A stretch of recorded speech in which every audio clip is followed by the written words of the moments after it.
Là, le complot qui a été mis à jour par François, que je remercie, parce que vraiment c'est rassurant de voir qu'il y a des gens qui font du journalisme d'investigation pendant des mois pour dépiauter les choses. C'est absolument inouï et c'est que des données réelles. Moi, le harcèlement que j'ai subi depuis 2 ans est quelque chose qui est absolument invraisemblable, aussi bien institutionnel. Moi, j'ai reçu de la SM une demande qui me disait, en rapportant des commentaires faits sur PubPeer, me disant que ça avait été signalé par un lanceur d'alerte, ce qui prouve qu'ils ne savent pas ce qu'est un lanceur d'alerte. Un lanceur d'alerte, c'est quelqu'un qui a des données qui ne sont pas publiques, qui communique parce que ça représente un danger. Là, c'est juste de la médisance sur PubPeer, qui n'a rien de quelque chose d'inconnu. Tout le monde a ça.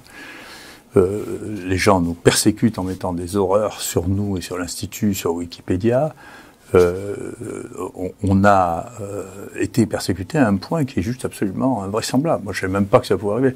Il se trouve que, au stade où j'en suis de ma carrière, avec ce que j'ai fait à ma carrière, ça me désarçonne pas du tout. Mais l'image de ce que je vois, autant il y a une partie de la population qui a une gentillesse extrême, des gens qui sont reconnaissants, gentils. Il y a un journaliste du Washington Post qui m'a interviewé en me disant comment vous expliquez qu'il y a une telle discordance incroyable entre. Il était venu à Marseille pour une raison ou pour une autre, et donc il a rencontré des gens dans le bus qui lui disaient tous qu'ils m'adoraient, qu'ils étaient fans de moi, et quand il a vu les autorités médicales, il me déteste. Donc il y a quelque chose qu'il n'arrivait pas à comprendre. Et je lui ai expliqué, je pense qu'il y a une part de jalousie, il n'y a probablement pas que ça. Je dis, les gens, comment voulez-vous qu'ici la population marseillaise me déteste quand on a testé 300 000 d'entre eux et on a traité plus de 40 000. Donc c'est normal qu'ils m'aiment, ils ont tous quelqu'un dans leur famille, quelqu'un un truc. Comment il peut se développer une telle haine de gens que je connais pas, là, c'est les gangsters. C'est pas il y a quelqu'un qui les paye. Qu'est-ce que c'est que cette folie qui pendant 1 an et demi, c'est les gens oisifs qui n'ont rien d'autre à faire. Qu'est-ce que c'est que ce gang-là? C'est un truc, j'espère que la justice va s'en emparer et faire une enquête approfondie sur cette organisation, cette source, ce harcèlement en meute. Il faut faire attention, il ne faut pas laisser se développer du fait de nouveaux outils des mécanismes de cette nature-là. Enfin, il faut faire très attention.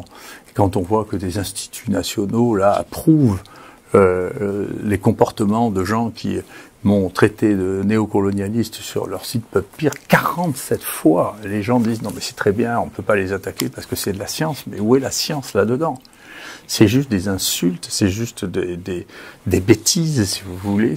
Tout ça n'a pas de sens. Des surinterprétations de données. Il n'est jamais question de science dans ces reproches. Il est juste question de, écoutez, le numéro que vous avez mis, c'est pas le bon numéro, ou on comprend pas votre numéro, ou vous savez, pour analyser les bactéries dans les crottes, vous auriez dû demander ceci ou cela, qui est une interprétation liée à un temps et à un endroit qui ne correspond pas du tout à ce qui a été fait. Tout ça, ce harcèlement sur notre recherche, ce harcèlement personnel, ce harcèlement par les institutions, et qui a mené au fait que je dois être le seul médecin dans ces conditions qui n'ait pas été prolongé dans ses fonctions du CHU depuis des années, ça amène quand même à laisser rêveur, quoi. Donc et après les gens se demandent, je pourrais dire une surprise pour le mois de novembre, les gens se demandent pourquoi les gens qui sont très bons, les meilleurs de ce pays, s'en vont. C'est parce que vous ne pouvez pas traiter les gens comme ça, vous ne pouvez pas traiter les gens comme ça sans que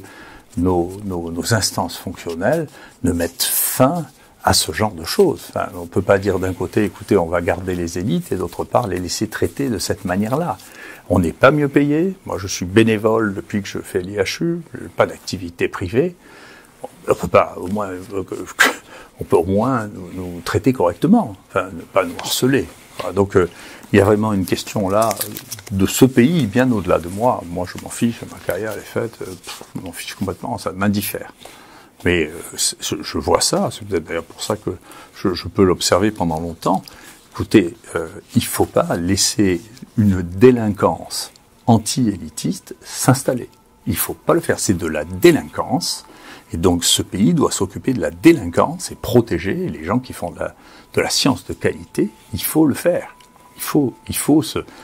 On est arrivé là à une chose dont je suis surpris que ça fasse pas un scandale terrible, que les gens voient ce qui a pu être écrit à ce niveau-là. C'est terrifiant. C'est terrifiant. Moi, je suis pas terrifié du tout, je m'en fiche. Mais cela étant, pour notre société, c'est une société qui autorise ça, qui laisse se développer des choses pareilles. C'est quelque chose qui est troublant. Voilà, ça rappelle bien sûr la guerre avec d'autres moyens, les délateurs, les lettres anonymes, c'est des mœurs qui sont dégoûtantes.